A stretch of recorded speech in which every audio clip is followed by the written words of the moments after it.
doing well, aren't we?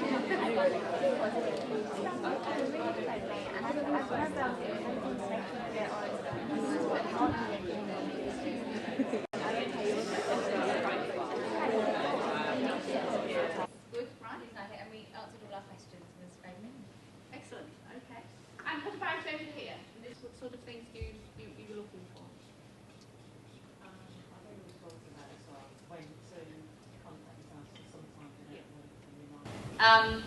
3 years ago, the unions agreed with the government at the time a 3-year pay deal, and this is the last year of that pay deal. So it was agreed by the last outgoing government and has been also agreed by this government. So overall, you've got a 2.3 pay increase.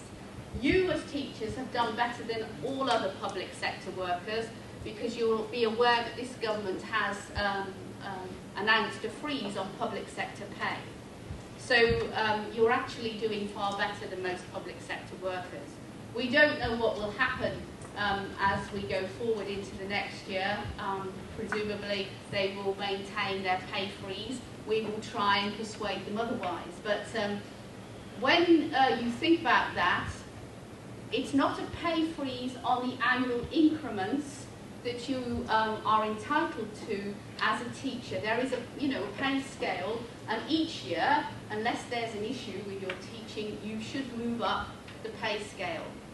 So there's not a freeze on the annual increment, and should anybody tell you otherwise, then you need to talk to someone in the NASUWT pretty quickly. Okay. We have casework from members who've been caught out in respect of the use of the internet, and particularly Facebook.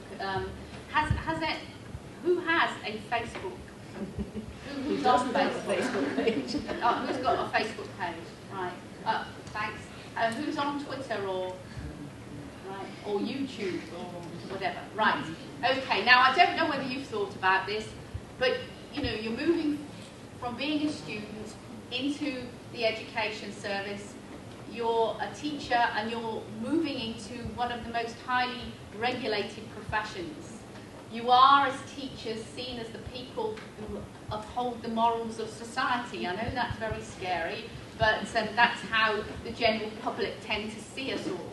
And so you need to think about what you might have on your Facebook page or anywhere else.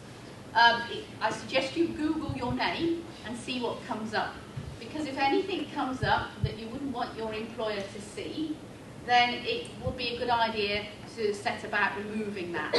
If you're on your Facebook page, you can set it so that you only allow certain people to read it, your friends, and you never allow a pupil to be a friend or a parent or anyone else that you wouldn't want to see what you might put on there. But always be very careful about that. Don't ever give a child your mobile phone number, don't text them, don't allow them to text you.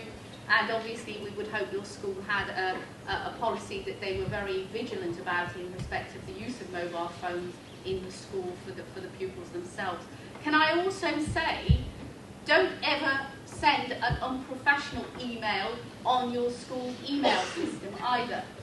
Maybe to an outside receiver, maybe not, because we have had a case particularly because the school sets warnings, or the local authority, if it's the local authority controlling it, they will pick up certain words which they don't allow.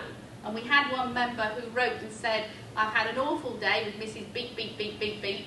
She said beep, beep, beep, or whatever, and the school picked it up, and again, it was a disciplinary issue. So be very careful about that as well.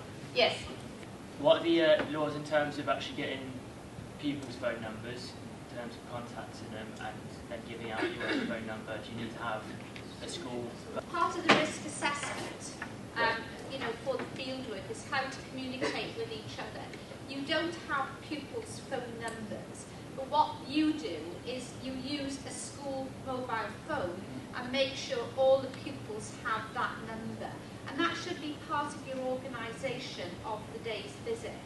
So you're not in contact on your own mobile with other pupils. We never ever use our own mobile mobiles in those circumstances. You always use the school's mobile.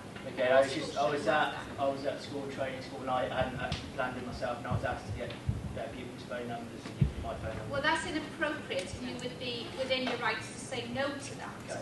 And most local authorities have got a policy on the use of mobile phones, the use of the internet, and so on.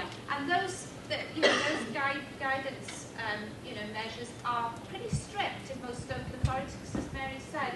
And Paula, we've had some scary cases as a consequence of the inappropriate use of mobile phones and of the internet. So, you also would need to look at your local authority guidance.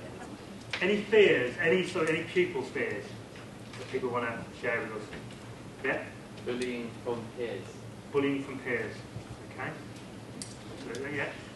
And I think in terms of that as well, there's obviously throughout the school, whether you're primary or secondary, that's an issue. But I know from my own experience, from that jump from being in primary school, and as Moira always says, a big fish in a small pond, up to secondary school especially, that's a huge leap, and all of a sudden you're in the playground with adults, really, 16-year-olds and so forth. So, yeah, okay. There's one over here now. My teacher would be horrible. Teacher's going to be horrible. Okay. Yeah, over here. Fear of change. Fear of change. Absolutely. That's actually a huge one, and it's one of the biggest things that nobody likes it. Adults don't like change, and children certainly don't. So it's key stage, into 1, 1 to 2, 2 to 3, 3 to 4, 4 to 5, 5 to beyond, wherever it is.